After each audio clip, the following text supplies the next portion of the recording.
All right, right to a Fox News alert. Dozens of rockets you're seeing right now being fired into Israel after an airstrike kills an Islamic jihadist leader in Gaza. Look.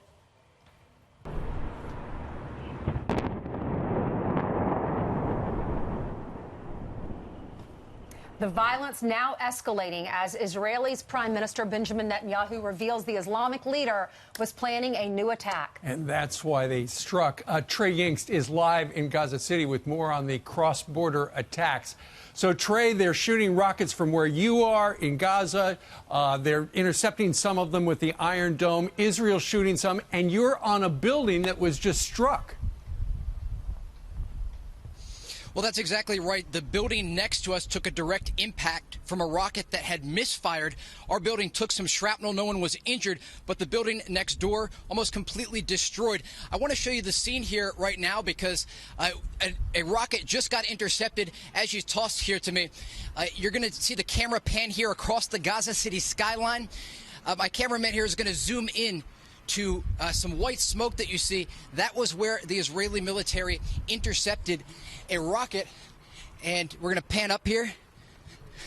That white plume of smoke right there is Israeli military's firing off an Iron Dome battery. That is their missile defense system responsible for intercepting rockets that have been fired from the Gaza Strip.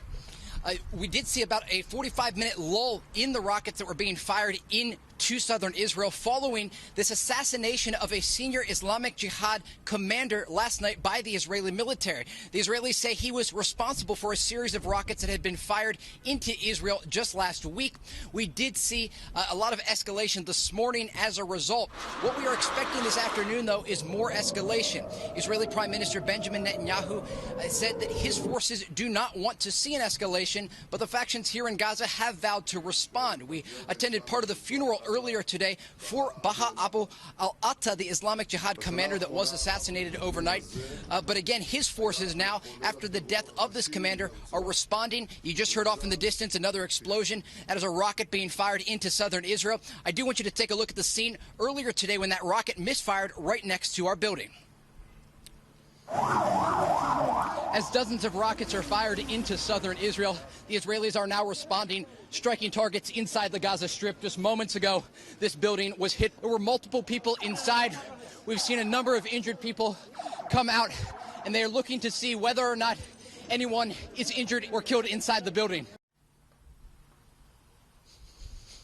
I did receive a text message from a senior Hamas official. That is the group in control of the Gaza Strip. That official saying, quote, major escalation expected. We've also seen a number of videos from the Israeli side of rockets impacting roads, small factories, and buildings. There are reports of light injuries there, but no casualties on the Israeli side. And right now we are just getting new information that another Islamic Jihad fighter has been killed by an Israeli airstrike. The Israelis are now pounding Gaza with airstrikes in an attempt to deter Islamic Jihad and Hamas from firing more rockets into southern Israel. That brings the total death toll so far since this morning to 4 people. That Islamic Jihad commander, his wife, and 2 Islamic Jihad militants that have tried to fire rockets into Israel this morning.